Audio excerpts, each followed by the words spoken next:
ভেঙে গেল ফোন যা চাকরি করে গেল তো ফোন আমার না না এনে মাখন এনে মাখন দেখবো এর মধ্যে খাওয়া একদম খালাই দিই আবার এসে মা এখানে ছানার দিলে কিছু হয় না না ছানা স্টিলে দিলাম যে এগুলো এখন আস্তে আস্তে সরিয়ে রাখা যায় না জায়গা নাই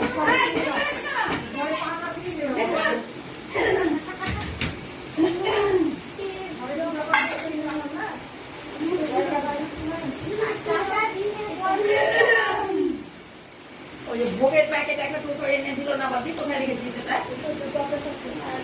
এটার মধ্যে দুটো মা বাবা রেখে খালাটার মধ্যে কটা দিয়ে দিল আর এটা ওদিকে বলে আর রাত্রের জন্য একটু আবার ভোগ একটু করে রাখিস একটু পেয়ে আমরা সব ঢেলে দিয়ে দিস না হ্যাঁ তোমরা রাখিস আবার রাত্রে আমি দিতে পারবো না তখন